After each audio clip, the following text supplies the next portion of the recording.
이 시편 12편도 다윗의 이제 시인데, 다윗이 어떤 정황에서 이 시를 썼는지는 정확하지가 않지요.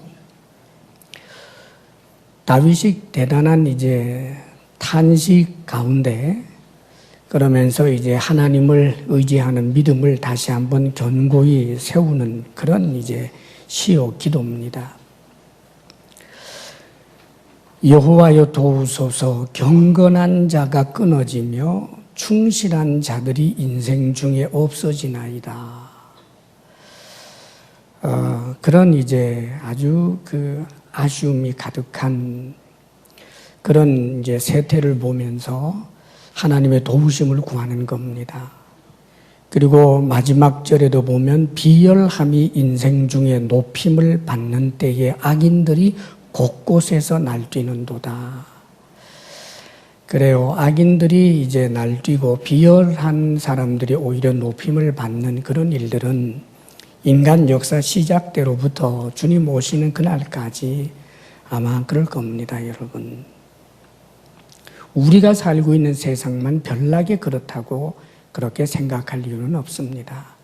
어느 세대든지 의인들의 탄식이 있을 수밖에 없는 거예요. 요즘 또 우리 사회가 그런 격동을 갖고 있습니다만은, 하필 왜 우리 세대에 하면서 우리가 처한 환경에 너무 낙심하지 않기를 바랍니다. 어느 세대라고 유토피아가 있었겠습니까, 여러분? 사실 세상의 환경이 우리가 생각할 만큼 좋아져서 우리가 만족하고 그러는 것이 아니라 어떤 세상인데도 중인데도 하나님을 의지하는 믿음을 견고히 함으로 우리는 평강을 누리고 기뻐할 이유를 주님과의 관계 속에서 찾아낼 줄 알아야 하는 거지요.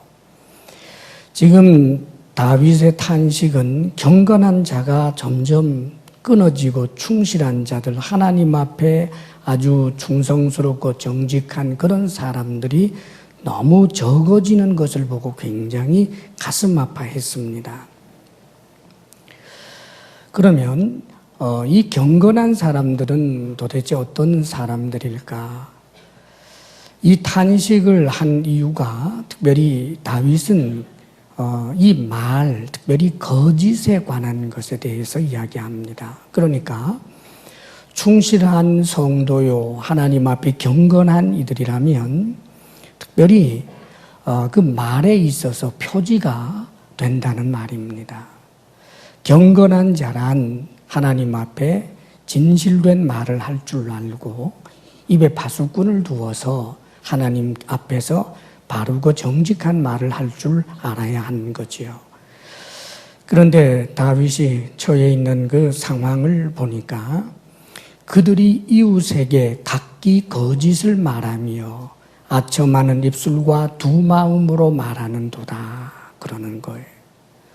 경건하지 않다라고 하는 것은 거짓말, 아첨, 두 마음 이런 식으로 이제 표현이 되는데, 거짓을 말하며 할 때 이 거짓을 말한다라고 하는 이 거짓이라는 단어가 십계명에서 여호와 이름을 망령되이 일컫지 말라라고 할 때 쓰였던 단어고, 또 십계명에서 내 이웃에게 거짓 증거하지 말라라고 할 때 쓰였던 단어가 바로 이 본문에 나오는 거짓입니다. 이 거짓, 하나님 앞에 경건한 사람은 거짓을 멀리합니다. 그래서 이 거짓이 뿌리가 되어서 나오는 말들이 아첨이고, 이 거짓이 뿌리가 돼서 나오는 말이 3절에서 표현하는 자랑하는 혀입니다. 아첨이 뭘까요, 여러분? 보통 우리나라에서 이제 이 아첨이라고 하는 단어의 뉘앙스가 누군가에게 잘 보이려고 막 이렇게 과분할 정도로 이렇게 뛰어 올리는 걸 보통 아첨이라고 생각을 하지요. 물론 이제 그런 부분도 있습니다만은 아첨이라고 하는 이 말은 원어적 의미가 매끄럽다. 그러니까 거짓을 말하는데 그 거짓을 설득력 있게 상대방이 아주 믿을 수 있도록 아주 매끌매끌하게 논리적으로 잘 말하는 것이 그게 말하자면 아첨입니다. 여러분 만약에 여러분이 잘 아는 누군가가 자신의 외모 컴플렉스가 있어서 나는 너무 못생겨서 속상하고 나는 너무 왜소해서 속상해 그러는데 그래 사실을 인정해. 사실 인정하고 나면 뭐 고민할 것도 없는데 여러분 그렇게 말하면 어디 되겠습니까? 외모 컴플렉스로 뭐 고민하는 사람이 있을 때 아니 네가 어떻게 못생겼어? 내가 볼 때는 이 잘생겼다 못생겼다 하는 건 굉장히 주관적인 이야기고 사실 너는 네도 자신도 모르지만 굉장히 사람 끄는 매력이 있어. 이게 아첨입니까? 사람들은 이런 것을 아첨이라고 생각하기 쉬운데 아첨 아닙니다. 그것은 지금 외모 컴플렉스에서 힘들어하는 사람을 격려해주는 덕담이에요. 그리고 그건 거짓말이 아니라는 말입니다. 실제로 사람 끄는 매력이 뻔 주관적이잖아요. 사람 끄는 매력이 하나도 없는 사람은 없어요, 여러분. 부모님 눈에 아무리 못생긴 사람도 매력 덩어리고. 그렇지요. 사람이 인간관계 속에서 못생겼지만 시간이 지나면서 대단히 끌리는 그런 사람도 얼마든지 있는 겁니다. 그렇기 때문에 이 말은 상대방을 위해서 한 말이고 거짓이 거기 있는 게 아니란 말이죠. 그럼 아첨이라고 하는 것은 뭐냐 하면 반드시 거짓을 동반하는 것을 일컬어서 아첨이라고 하는 것이 성경적 의미입니다. 성경에 이런 이야기가 있어요. 사울의 아들이 이제 무비보셋이라고 또 있습니다. 그러니까 이제 엄격하게 말하면 이제 손자가 되는 거지만 그런데 이 무비보셋이라고 하는 그 아들이 있었는데 이 무비보셋이 다리를 절어요. 근데 나중에 이제 요나단을 생각해서 이 무비보셋을 다윗이 이제 자신의 그 음식 먹는데 함께 먹게 하고 아주 대접을 잘해줍니다. 다윗이 왕이 되고 난 다음에. 근데 말입니다, 여러분. 압살롬이 반역을 일으키게 되었을 때, 압살롬이 반역을 일으켰을 때 다윗이 도망을 가잖아요. 그런데 이 무비보셋은 함께 가지를 못했습니다. 다리가 이제 그 장애가 있고, 그래서 그 시기를 놓쳤기 때문에 함께 가지 못했는데, 도망을 하던 중에 어떤 일이 있었느냐 하면, 이 무비보셋의 종인 시바라고 하는 사람이 막 물건을 바리바리 싸가지고 이제 나서는 거예요. 그럴 때 그것은 바로 누구의 명령이었느냐 하면 무비보셋의 명령이었습니다. 무비보셋이 그 물건 다 싸가지고 다윗에게로 가겠다는 거예요. 다윗을 도와주고. 그럴 때 이 사람이 주인이시여, 주인이 그렇게 가시게 되면 오히려 이제 다윗 왕에게 그것은 어려운 짐이 됩니다. 기다리시죠. 제가 갔다 오겠습니다. 이렇게 하고 나서는 거예요. 그리고는 그 도망을 가고 있는 왕에게 이 시바가 노새와 뭐 여러 가지 그런 이제 물건들, 음식들을 가지고는 딱 나타나죠. 그러니까 왕 다윗이 이 노새는 뭐냐? 그러니까 하는 말이 왕들의 가족들이 타도록 하기 위함입니다. 그러면 이 음식들은 뭐냐? 왕의 병사들이 먹을 음식입니다. 그러니까 다윗이 감동을 받아요. 그러면서 다윗이 묻지요. 그러면 너의 주인 무비보셋은 도대체 왜 안 왔느냐? 민망합니다마는 무비보셋이 이렇게 말하더라고요. 하나님께서 이제 내 아버지의 나라를 내게 돌려주시려고 이런 일이 일어났구나. 그렇게 말하는 것을 제가 들었습니다. 이게 아첨이에요. 지금 다윗을 위하는 마음이 없으면서도 두 마음으로 자신을 위해서 다윗을 위하는 척하고 그리고는 무비보셋을 모함하지요. 그리고 아주 매끄럽게 논리적으로 이야기해서 그래서 결국 다윗이 넘어갑니다. 이제 무비보셋의 모든 재산은 네 거다 이래버려요. 이게 아첨입니다. 사랑하는 여러분, 자신의 유익을 얻기 위해서 그리고 거짓말을 적당하게 섞어서 하는 이런 말들, 이것은 경건한 사람이 절대로 해서 안 될 일입니다.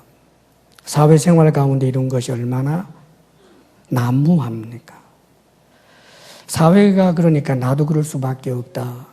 그것은 경건을 포기하는 일입니다, 여러분. 또 자랑하는 혀라고 3절에 표현하는데 이 자랑하는 혀라고 하는 것은 단순히 자기 자랑 정도만 말하는 것이 아니고 이 자랑하는 혀라고 하는 것도 그 교만인데 그 뿌리가 거짓에서 나와요. 왜냐하면 자랑이란 어디에서 오는 것이냐 하면 자기 자신의 비참함, 자기 자신의 연약함이라고 하는 그 진실을 인정하지 않는 거짓됨에서 나오는 것이 바로 교만한 말이고 자랑하는 말입니다.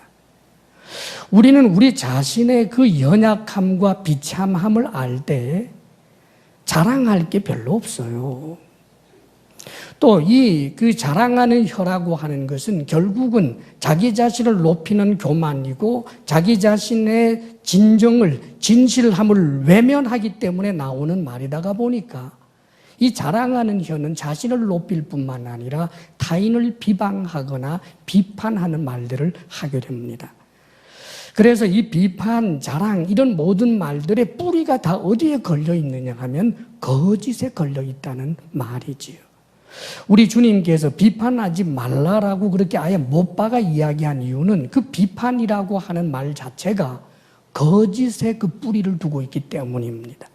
교만에서부터 나온다는 말이고 자기 자신이 얼마나 티끌과 같은 존재고 안개와 같은 유한한 존재고 허물과 죄악이 얼마나 많은 존재인가에 대한 그 진실을 외면하는 데서부터 나오기 때문에 나는 의롭고 나는 완벽하다라고 하는 이 거짓이 진실인 줄 알고 스스로 속고 있기 때문에 그래서 타인에 대해서는 맹렬하게 비판하면서도 그것이 사실은 거짓인 줄도 모르고 의의를 세우는 것이라고 착각을 하게 되는 것입니다. 그렇기 때문에 우리가 기억해야 할 것은 이 거짓에서 뿌리를 두고 나오게 되는 그런 자랑하는 혀, 즉 교만이라는 것 혹은 아첨이라고 하는 이런 모든 거짓된 말들을 우리가 하지 않도록 늘 몸부림치며 기도하고 성령님을 의지해야 하는 것입니다. 신앙생활은 주님 앞에 서는 그날까지 영적 전쟁을 하는 것인데 그 영적 전쟁은 마귀와의 전쟁이면서 동시에 자기 자신과의 전쟁, 자기 속에 있는 악한 본성을 부인하는 전쟁이라는 것을 잊어서는 안 됩니다, 여러분. 자연스러움을 좋아하는 이들이 있는데 우리는 하나님이 만들어 놓은 원래의 그 자연에 있지도 않고 또 우리 자신도 처음 타락하기 전에 그 자연스러움으로 있지 않습니다. 그래서 자연스러움, 다시 말하면 그대로 방치하면 악으로 흘러가는 것이 인생입니다. 그리고 이 세상도 하다못해 모든 피조물 세계 이렇게 원신이 막 우거진 그런 대자연도 자연스럽게 방치만 하면 여러분 좋을 줄 알지만 가꾸지 않으면 선하지 않아요. 에덴 동산이 아니다 그 말입니다. 그렇기 때문에 사랑하는 여러분 부단히 우리는 하나님께로 나아가야 하는 거예요. 마치 살아있는 그 물고기가 물을 거슬러서 올라갈 수 있는 것처럼 그대로 우리를 방치하면 우리는 넓은 길로 저절로 가고 하나님 부인하는 길로 저절로 가고 거짓된 자로 그렇게 거짓말을 하면서 그것이 또 거짓인 줄도 모르고 살게 되는 거예요.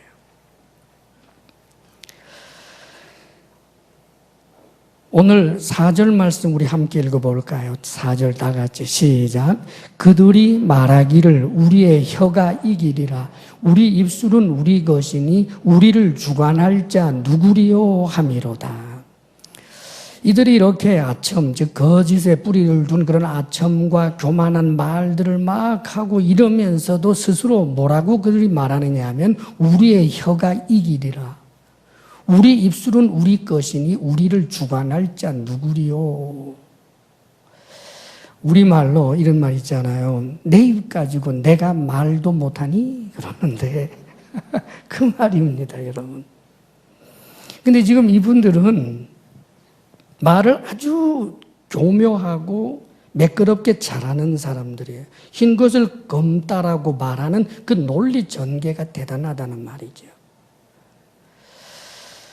그래서 그런 말들로 사람들을 설득도 해내고 선동도 하고 그런 사람들이에요.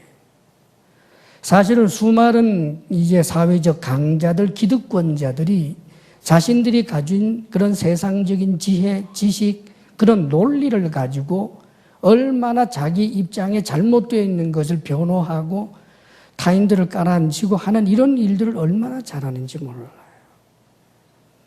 그런데 여러분, 우리는 기억해야만 합니다.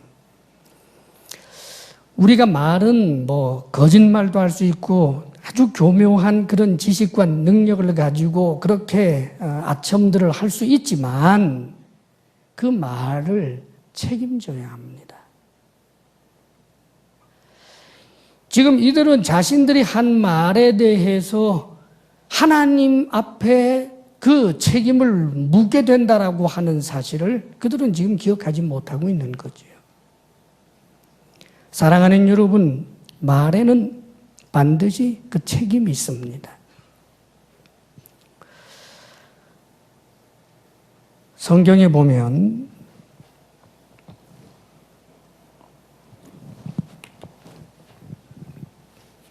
이름이 나발이라는 사람이 있어요.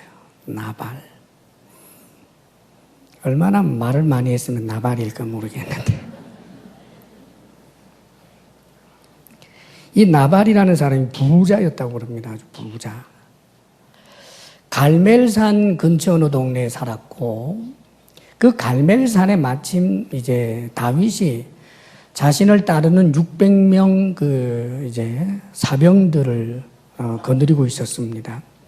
이제 다윗을 도와서 따라오는 사람들이 이제 장정 600명이니까 이들 중에 대다수가 결혼을 했고 자녀들이 있으니까 뭐 적게 잡아도 한 2, 3천 명 이상 되는 그런 이제 무리가 있었던 거예요. 그런데 다윗이 이 자신의 병사들을 얼마나 잘 통제를 하고 그랬던지 갈멜산에서 지금 양을 이제 이 나발이 종들을 둬서 수많은 양들을 치는데 그 양 한 마리 잡아먹은 적이 없어요. 그리고 오히려 그걸 보호해 줍니다. 그리고 그 양을 치는 목동들의 나중에 고백을 들어보면 다윗의 그 병사들이 자신들을 굉장히 선대해 주었다는 거예요. 여러분 생각해 보십시오. 600명의 우락부락한 남자들이 그 칼 들고 있는 사람들이 있는데 그 얼마나 주눅 들겠어요. 그런데 아주 선대해 주었다고 종들이 그렇게 입에 침이 마르도록 그 주모에게 나중에 하는 이야기가 성경에 나옵니다. 이렇게 오랫동안 다윗이 이들을 사실 알게 모르게 보살펴주는 그런 역할을 하던 차에 마침 털 깎는 날이 왔어요. 그러니까 양털을 깎는 날. 그러면 양털을 깎으면 그건 축제입니다. 음식을 하고 뭐 동네 사람하고 나누어 먹는 그런 일이니까 다윗이 병사 중에 10사람을 보내는 거예요. 그러면서 자신을 낮추어서 당신의 아들 다윗과 또 이 병사들 먹을 음식을 좀 줬으면 좋겠습니다. 이렇게 좀 요청을 하는 거예요. 근데 여러분, 그 나발이라고 하는 사람이 다윗이 사람을 보내서 먹을 것 좀 달라라고 그렇게 할 때 이렇게 말합니다. 이 새는 누구며 이 새의 아들은 또 누구냐? 요즘은 집에서 도망 나온 종들이 많다고 하더구만. 내가 왜 내 음식을 내 털 깎는 종들에게 줄 이 귀한 음식을 어디에서 온지도 모르는 근본도 모르는 자들에게 미쳤다고 주겠느냐 이러고 있어요. 그래서 이 10사람이 워낙 황당한 이야기를 듣고 가서 다윗에게 이렇게 얘기하더이다 그랬더니요, 여러분, 다윗 정도의 인격이 뚜껑이 열려요. 열려서 그 600명 사람 중에 200명은 자신들 그 근거지를 지키게 하고 400명을 다 무장하라 그리고는 전부 죽이겠다고. 남자란 남자는 아예 이 나발에 속해 있는 걸 싹 다 죽여버리겠다고 다윗이 이렇게 독심을 품고요, 말을 몰아서 달려가요. 근데 참 이제 재밌는 건 보면 나중에 이제 이 나발의 아내 아비가일이라는 여인이 정말 온유한 말을 하고 다윗을 세우는 말을 하고 막 이렇게 해서 이게 이제 무마가 되거든요. 그러니까 아비가일은 굉장히 좋은 말을 하면서 음식 준비한 걸 막 주면서 용서해 달라고 해서 이제 다윗이 돌아가게 되는데, 나중에 이 아내 아비가일이 나발에게 그 말해요. 당신이 그렇게 말하는 바람에 다윗이 400명 군사 이끌고 달려오는 걸 내가 이렇게 해서 간신히 말려서 보냈어요. 그랬더니 놀라서 죽어요.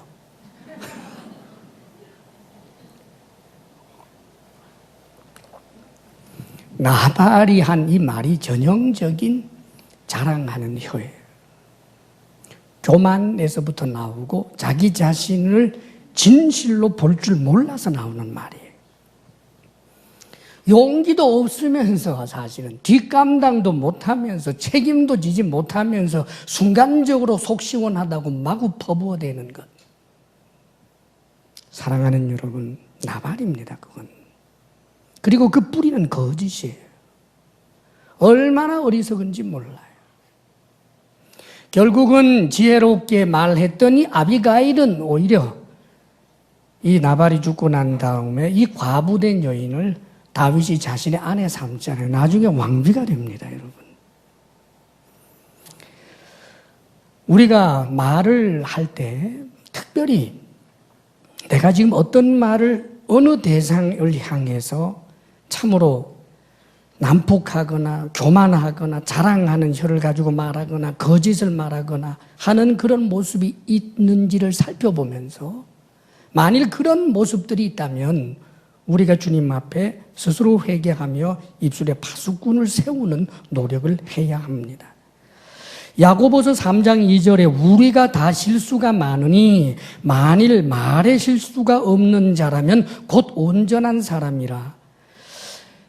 누구나 말 실수가 있을 수 있다는 거죠. 말 실수가 없다면 온전한 사람이래요. 그러면서 그 다음 내용이 그러니까 사람이 말 실수도 좀 할 수 있으니까 이렇게 나가는 게 아니고 말에 실수가 없는 자라면 곧 온전한 사람이라라고 말하면서 계속해서 길게 문장을 이어가면서 뭐라고 말씀하느냐 하면 혀는 곧 불이요 불의의 세계라. 혀는 우리 지체 중에서 온몸을 더럽히고 삶의 수레바퀴를 불사르나니 그 사르는 것이 지옥불에서 나느니라. 그 위험성을 말하면서 이것으로 우리가 주 아버지를 찬송하고 또 이것으로 하나님의 형상대로 지음을 받은 사람을 저주하나니 한 입에서 찬송과 저주가 나오는도다. 내 형제들아, 이것이 마땅하지 아니하니라. 너희 마음속에 독한 시기와 다툼이 있으면 자랑하지 말라. 진리를 거슬러 거짓말하지 말라.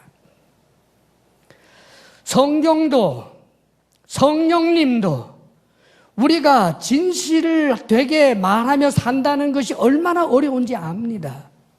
혀를 통제한다는 것이 불가능에 가까울 정도로 어렵다는 것 너무나 잘 압니다. 우리 힘으로 우리 결심만 가지고 우리가 말에 입에 파수꾼을 세울 자가 못 됩니다. 그러나 방법이 있다는 거예요. 경건한 자, 하나님을 의지하는 자, 하나님 앞에 도움을 구하는 자, 말에 실수가 있을 때마다 내가 내 가슴을 치면서 하나님 용서하옵소서 할 수 있는 사람들은 성령의 역사로 말미암아 우리의 혀가 온순하여지고 덕을 세우는 말을 할 줄 알게 되는 것입니다. 사랑하는 여러분, 우리 속에는요, 이미 좋은 말도 담겨 있고 나쁜 말도 담겨 있어요. 무엇을 선택하시겠습니까? 잘 들어보세요. 이게 누가 한 말일까 한번 들어보십시오. 네가 오늘 내게 행한 일로 말미암아 여호와께서 너에게 선으로 갚으시기를 원하노라. 보라, 나는 네가 반드시 왕이 될 것을 알고 이스라엘 나라가 네 손에 견고히 설 것을 내가 안다. 이 말 누가 있을 것 같아요? 내 아들 다윗아, 네가 큰 일을 행하겠고 반드시 승리를 얻으리라. 네가 큰 일을 행하겠고 반드시 승리를 얻으리라. 이거 어느 집에 가면 액자로 막 있더라고요. 누가 한 말인지 아세요? 사울 왕이에요. 사울이 이렇게 기가 막히게 멋진 말, 다윗을 축복하는 말을 했어요. 바깥에서 들어온 말이 아니고 자기 속에 있는 말이에요. 언제? 자신의 죄됨을 인정하는 깨달음이 잠시라도 있는 동안에 이 선하고 좋은 말이 나오더라, 그 말입니다, 여러분. 다윗이 자신을 살려주었을 때 감동을 먹으면서 내가 죄인이다, 내가 나빴다라고 할 때 자신의 그 나쁨, 악함, 비참함의 진실을 보게 될 때 이 속에서 좋은 말도 나오더라는 거예요. 그런데 문제는 이 사울이 독백하는 말이 이런 말이에요. 내가 다윗을 벽에 박으리라. 이 창을 던져가지고 벽에 콱 바닥 박아버리겠대. 다윗을 죽이리라.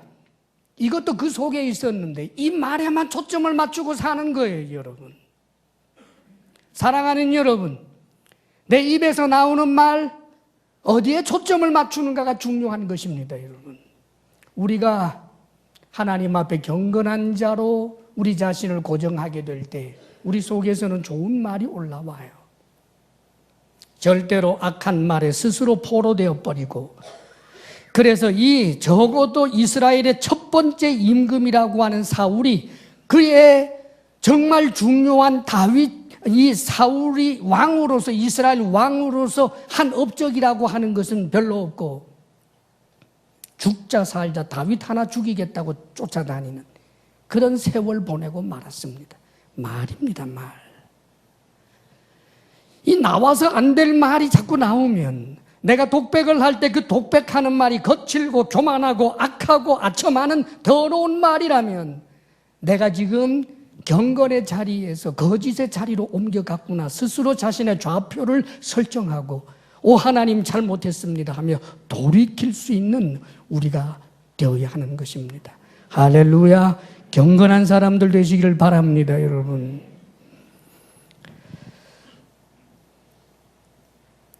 5절 말씀 우리 함께 읽어봅니다. 시작. 여호와의 말씀에 가련한 자들의 눌림과 궁핍한 자들의 탄식으로 말미암아 내가 이제 일어나 그를 그가 원하는 안전한 지대에 두리라 하시도다. 지금 다윗이 이런 사회적 정황에 살면서 이 못된 말 하는 사람 때문에 다윗이 많이 시달렸거든요, 여러분. 또 사회가 그랬단 말이에요. 그런데 다윗이 무엇으로 위로를 받은지 아십니까? 여호와의 말씀이에요. 여호와의 말씀에 가련한 자들의 눌림과 궁핍한 자들의 탄식으로 말미암아 내가 이제 일어나 그를 그가 원하는 안전한 지대에 두리라. 이 하셨던 그 약속의 말씀을 기억한단 말이지. 지금 다윗은 가련한 자들의 말하자면 그 그룹에 있는 것과 같아요. 궁핍한 자들 속에 자신이 있는 것과 같습니다. 사랑하는 여러분, 논리적으로 언제나 이야기만 했다고 하면 자신의 정당성을 확 드러낼 수 있고 사람들을 선동해낼 수 있고 뭐 검은 것을 희다라고도 해도 사람들이 전부 예하며 따를 수 있도록 그렇게 해서 늘 승승장구하는 설객 혹은 문객이 되는 게 좋겠습니까? 아니면 여기 가련한 자, 궁핍한 자가 좋겠습니까? 우리가 가련한 자가 되고 궁핍한 자가 되는 그 자체가 절대로 의가 아닙니다. 다만 가련한 자인데 하나님 앞에 신음하는 자들이에요. 이 탄식은 신음한다는 뜻인데 즉 기도를 말합니다. 논리가 정연한 기도도 할 줄 몰라요. 탄식과 같은 기도예요. 그런데 그 탄식에 자신들의 소원이 담겨 있어요. 하나님, 오 하나님, 하나님. 사랑하는 여러분, 기도하는 그 입술 복된 입술인 줄 믿습니다. 내가 지금 사회적인 강자가 아니라고 할지라도 하나님 앞에 나의 이 억울함과 이 너무나 눌림을 당하고 있는 이 상태를 하나님께로 가지고 나가서 신음할 수 있는 사람, 그는 차라리 복 있는 사람이에요.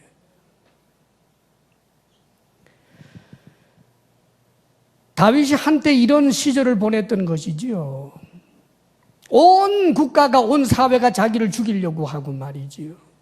아무리 선대해도 나쁘게 돌아오는, 그래서 사람 만나는 게 겁나는 그런 세월 보냈습니다마는 억울함을 하소연할 길도 없어요. 국가가 자신을 죽이려고 하는데 무슨 방법이 있단 말입니까? 그런데도 불구하고 다윗은 하나님 앞에 탄식할 수 있었던 사람. 이것은 오늘날도 마찬가지입니다, 여러분. 기도의 입술이 있기를 바랍니다. 화려한 말 잘하지 못해도 그 화려한 말 가운데 거짓이 섞인 말보다는 하나님 앞에 오 하나님 하며 신음할 수 있는 사람이 오히려 복된 사람입니다. 그리고 사랑하는 여러분, 다윗이 이 하나님의 말씀에 위로를 얻고 힘을 얻을 수 있게 된 중요한 이유는 하나님의 말씀에 대한 믿음이 있었기 때문입니다. 이 하나님의 약속의 말씀을 그가 믿는단 말이지요. 그래서 그는 이렇게 고백하고 있지요. 여호와의 말씀은 순결함이요 흙도가니에 7번 단련한 은 같도다. 7번이라고 하는 것은 완전수를 말합니다. 문자적으로 7번 재련을 했다라고 하는 의미가 아니라 여러 번 재련을 해서 티끌만한 흠도 없는 그런 은처럼 하나님의 말씀은 순결하고 진실하다. 하나님의 말씀에는 조금도 거짓말이 없다. 하나님이 약속을 하셨으면 약속된 대로 된다. 이것을 나는 믿는다. 사랑하는 여러분, 누가 하나님의 말씀에 위로를 받을까요? 하나님의 말씀을 믿는 자가 그 말씀에 위로받는 거예요. 하나님의 말씀을 의심하는 자가 하나님의 말씀으로 어떻게 위로를 받겠습니까? 어떤 이들은 하나님의 말씀 가운데 어떤 것은 내가 믿고 어떤 것은 안 믿어. 사랑하는 여러분, 자신들이 믿는다라고 하는 그 하나님의 말씀은 하나님 말씀이기 때문에 믿는 것이 아니라 자신의 논리와 생각이 합당하다고 생각해서 믿는 것이기 때문에 자신을 믿는 거예요. 하나님의 말씀을 믿는다라고 하는 것은 창세기로부터 요한계시록까지 이 모든 말씀을 믿는 것을 말합니다. 할렐루야. 이런 사람이 위로를 얻어요. 신앙은 거짓된 가운데는 절대로 자라날 수도 없고 생길 수도 없어요. 우리가 주님을 신앙하는 길을 믿음의 길이라고 말하는데 거짓과 믿음은 함께 있을 수가 없잖아요. 그렇기 때문에 사랑하는 여러분, 하나님의 사람들은 언제나 자기 자신이 거짓을 멀리하는 사람이 되도록 노력을 해야 합니다. 그래야만 하나님의 말씀을 믿을 수 있고 하나님의 말씀으로 힘을 얻을 수 있는 거예요.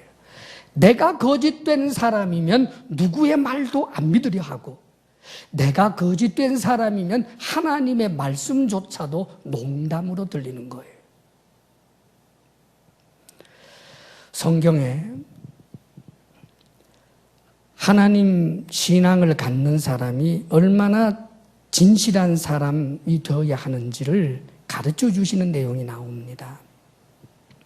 우리가 잘 아는 대로 야곱, 이 사람은 거짓의 사람이잖아요. 세상에 쌍둥이로 태어났는데 자기가 이제 동생이라는 말이죠. 그러니까 형의 장자의 권리를 빼앗겼다고 어떻게 바꾸어요? 근데 형의 장자의 명분, 장자의 권리를 빼앗기겠다고 거짓말합니다. 왜냐하면 장자에게 상속받을 몫이 훨씬 크기 때문에 돈을 사랑하는 사람이니까 그렇던 거예요.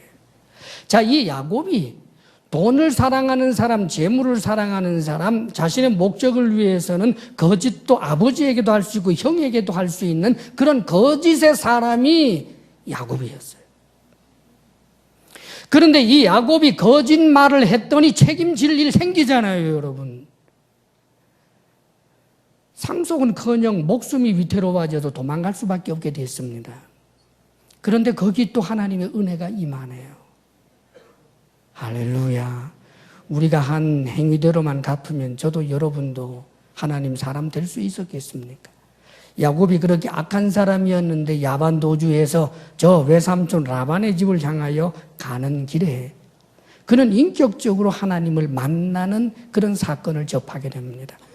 꿈을 통해서 하나님 살아계심을 경험하고 놀라운 광경을 목도한 다음에 하나님을 만난 이 야곱이 이렇게 결심을 해요. 그 지명 이름을 베델, 하나님의 집. 아, 여기 하나님이 계시는구나. 하나님이 살아계시는구나. 이걸 느끼는 거예요.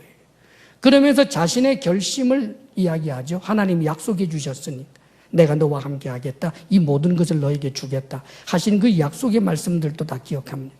그래서 이 야곱이 그곳을 하나님의 집이라고 이름도 짓고 난 다음에 이렇게 서원을 합니다.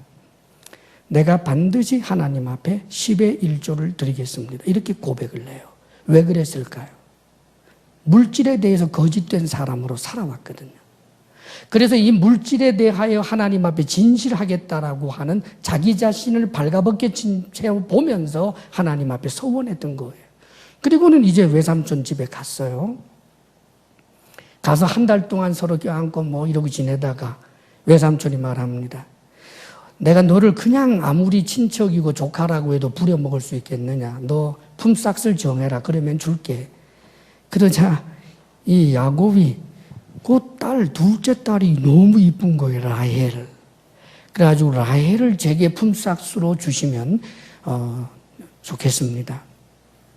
7년 동안 제가 일할 테니까 그러면은 그 라헬을 제게 아내로 주십시오. 그렇게 해라. 그래가지고 이 라헬을 사랑하니까 7년을 수일같이 여겼더라. 좋아하는 말씀이죠. 여러분 너무 사랑하니까 라헬 그러면서 힘든 줄도 모르고 그냥 열심히 일해가지고 7년이 며칠 지나간 것처럼 드디어 그날이 왔어요. 근데 첫날 밤 지내고 보니까 옆에 누운 여자가 라헬이 아니고 그의 언니를 해야 못생긴 여자가 옆에 있는 거예요. 어떻게 그런 일이 있을까? 문화적인 거죠. 그 당시에는 첫날 밤에 반드시 이 노후를 쓰고 들어가고 그리고 말도 해서는 안 된다고 그래요. 그리고는 들어가자마자 불 끄고 그래서 하여튼 얼굴도 못 봤어요. 근데 아침에 일어나니까 이 레아예요.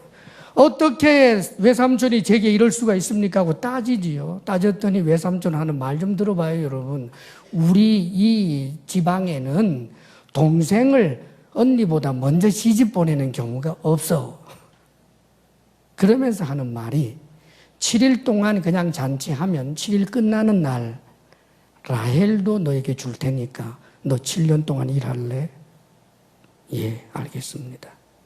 그래서 일주일 지난 다음에 다시 라헬도 아내로 맞이해서 그래서 또 7년을 일하는데 여러분 여기서부터 놀라운 일이 일어나요. 속았단 말이에요. 자, 그러면은 일할 마음 납니까? 형편없이 일해야지요. 양을 친다고 해도 나 배째라 하고 내가 당신 사위인데 어떡할 거야. 이러면 재간이 없지 않겠습니까? 그런데 얼마나 열심히 7년 동안 열심히 일했던지 7년 다시 채워서 14년째 되는 날 이제 나를 보내주십시오라고 할 때 외삼촌이 붙잡아요. 하나님이 너와 함께하는 것을 보았고 네가 너로 말미암아 우리가 복을 받았다. 그러니까 네가 품삯을 정해라. 그러면 얼마든지 주겠다. 진실하게 살았다는 뜻입니다, 여러분. 왜요? 이제는 경건한 사람이니까. 왜요? 이제는 거짓의 사람이 아니니까.